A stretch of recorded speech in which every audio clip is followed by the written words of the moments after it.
now taken on new form.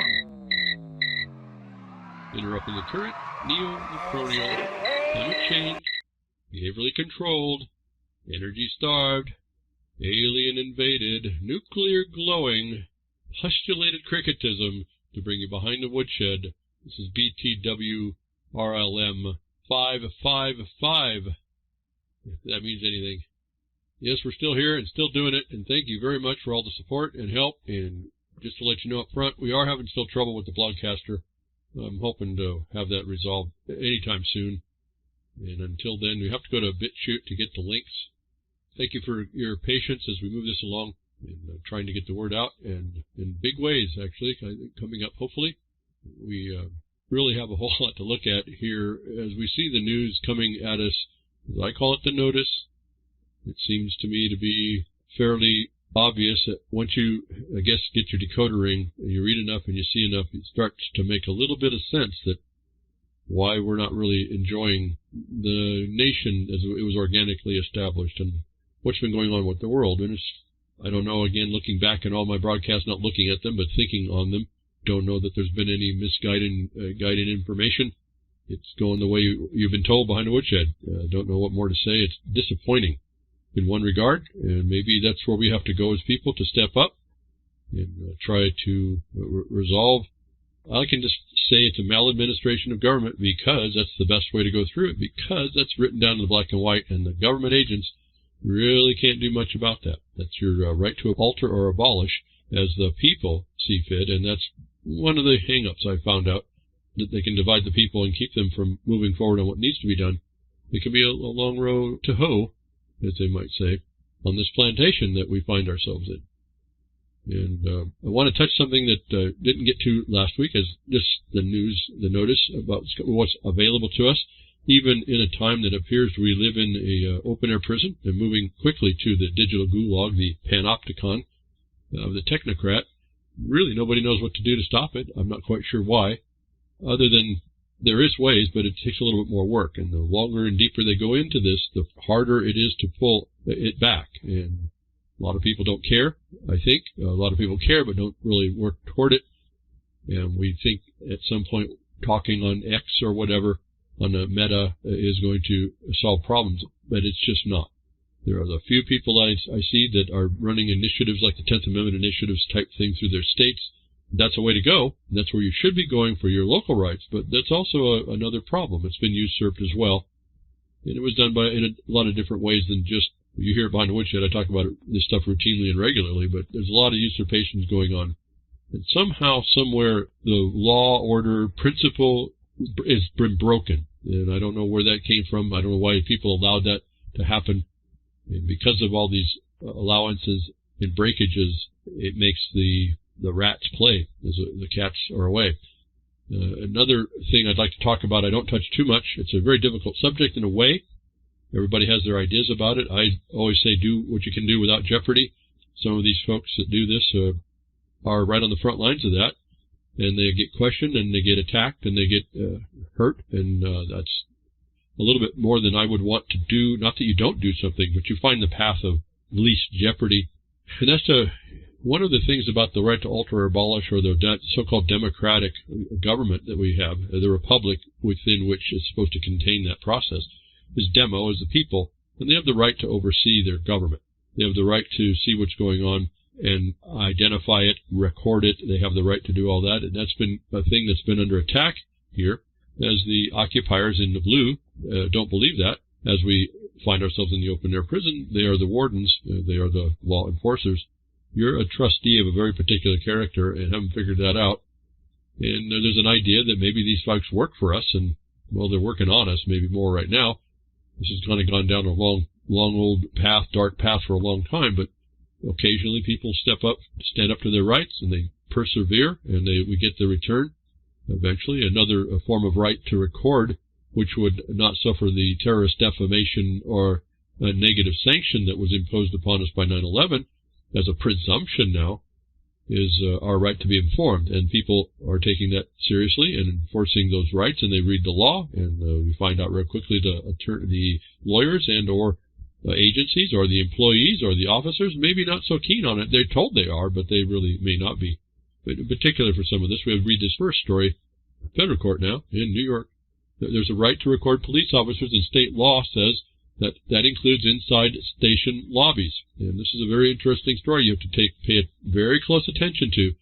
And this is where you're going to find out there may be a power in separation in the states being separate, but this is where that is not an advantage, where each state now will be going, you'll have to go to each state in order to get your rights, which is proper underneath the organic and republic form, but that becomes an advantage for the system to take advantage, because it's what happens over there doesn't necessarily affect this state over here, even though the principle may be the same, and even though this may be a federal court, which in this case is why you have to read very carefully, took cognizance of that and mentions it relative to states.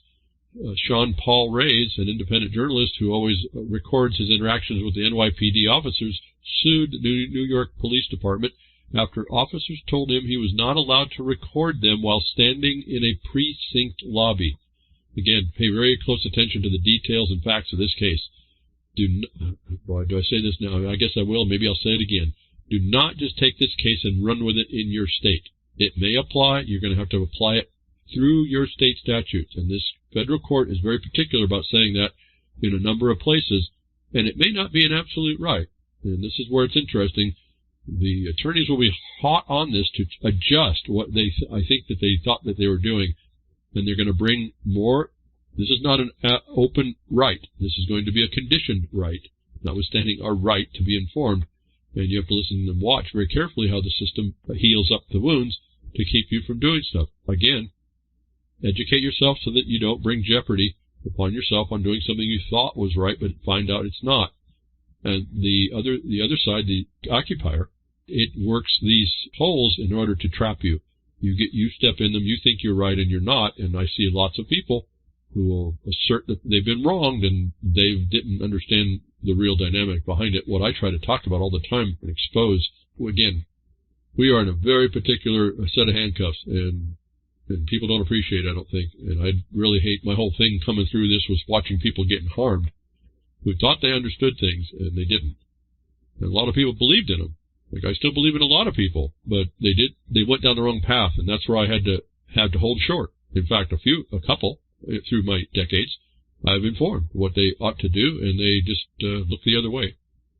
And so it's a bit of a tragedy, but I don't know what more to do than to explain the path that someone may be on, if I understand it, and explain what may be down that path, and maybe there's a place that you need to either not go down that path or make the proper selection if you have choices.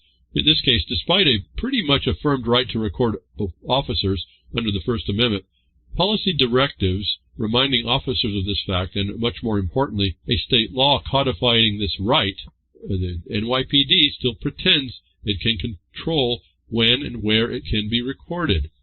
And this is not just the NYPD. This is what all the government occupier officers do, not just the police officers. All the government agencies pull this. They challenge you right to the end and into a lawsuit to make you prove it. They're not recognizing these rights up front. This was another lesson I learned relative to mining and disposal of land and the trust obligations of government to those people that accept the congressional grants, which should have priority. And in the enabling acts of the states are to be given a hands-off and priority. Not to everything. You don't make a crime because you have a status, but what is it within the context of that disposal? I found out, no, they're challenging everybody. Doesn't matter what the law said. And this is what you start finding the evidence. You knows them when you sees them. That's all I can tell you. That's why the Lieber Code is so powerful. The very first opening salvo against us is told to us. We don't need to tell you that we're an occupying force. You'll know us by what we do to you. And so it's not a nuance. But Reyes, this gentleman here, is a First Amendment auditor, the term used by people who use confrontational tactics to see if cops are willing to recognize their right to record. So Reyes was doing his normal auditor thing in the lobby of the 61st Precinct. While doing so, he was approached by Sergeant Torceres Corchiment, who informed Reyes he was not allowed to record in the lobby.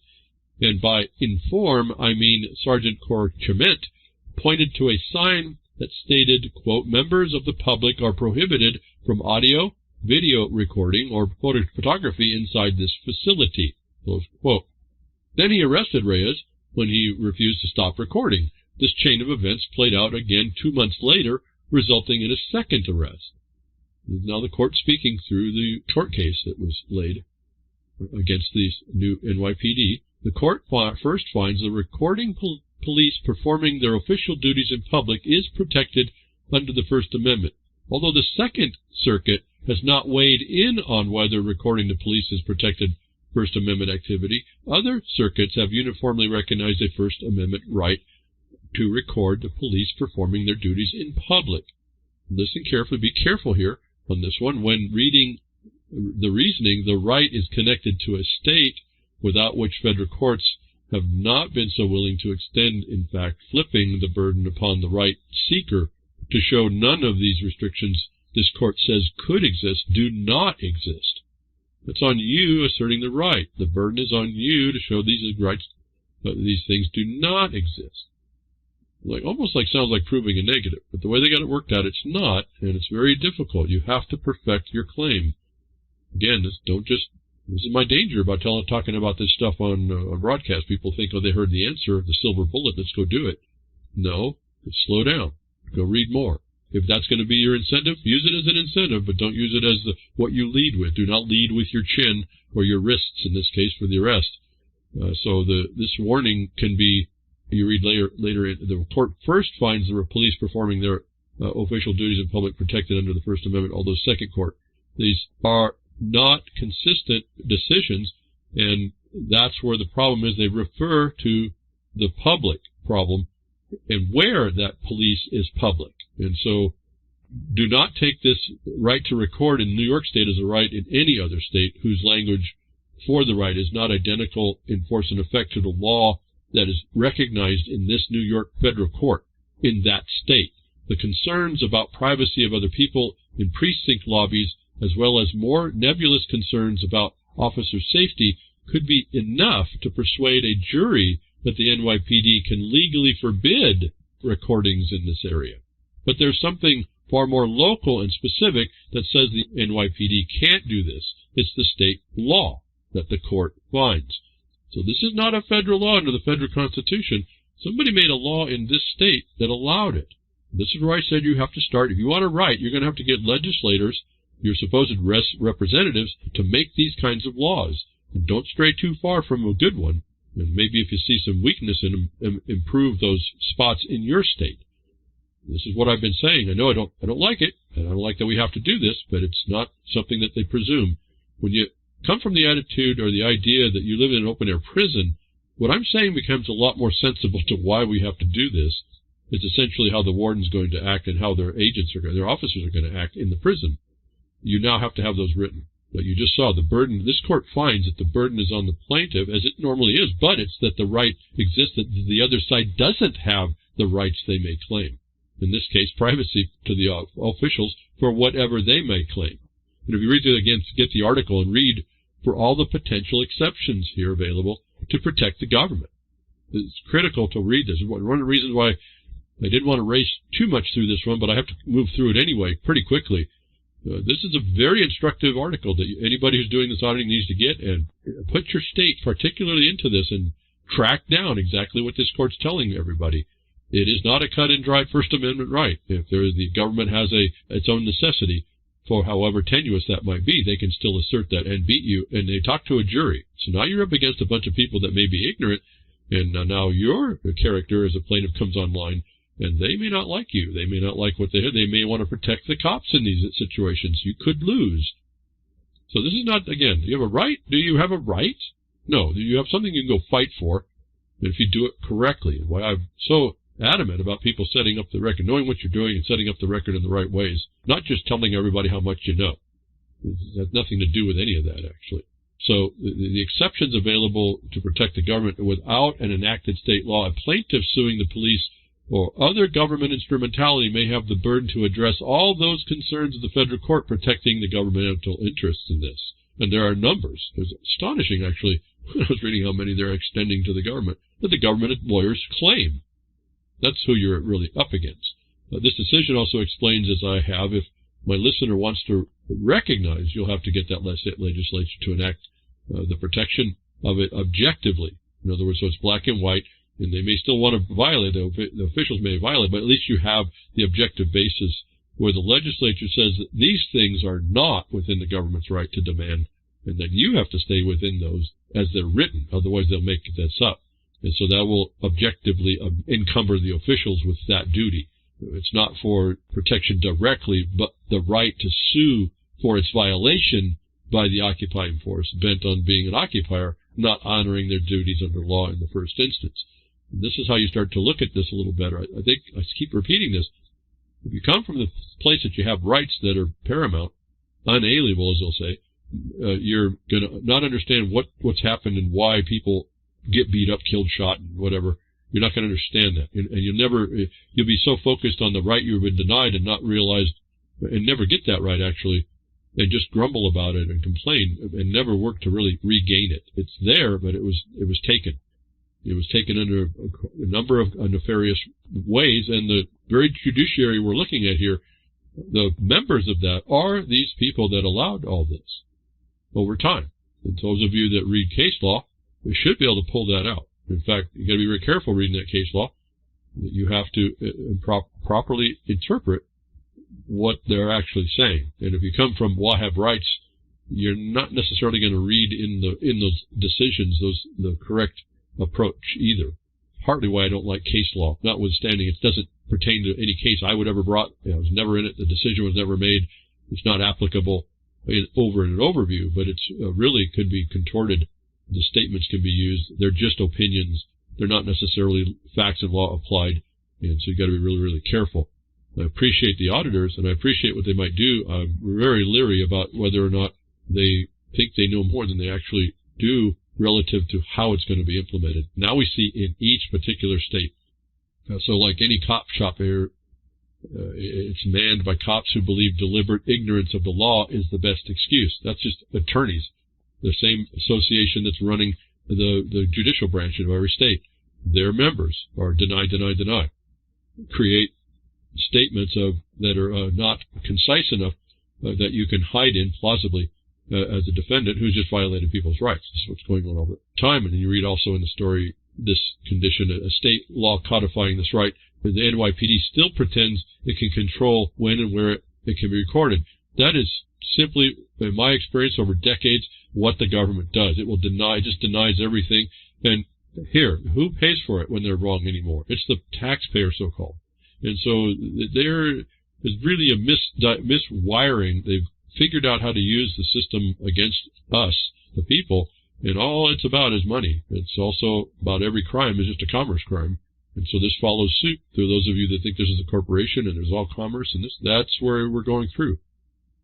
So what's your right to audit there? Well, unless you're a bookkeeper, I don't know you have much right. That the one that you're auditing doesn't have a whole lot to say about what you don't get to look at. And then you have to prove that you do get to look at it, or they don't have the right to rely on it. So if you don't have this in your head while you're doing this stuff, you may run yourself into a problem. If it's not identical to this case, be very, very, very careful. And we also have this condition where, as the article points out, so there are good reasons for limiting or forbidding recordings in this space. They would assert that. You'd have to know that ahead of time in a way, what that reason might be. You may have to answer to that as a complainant and overcome the burden of saying that it was not worthy. In that this article from TechDirt, when you read it, you start to see about how you would approach that.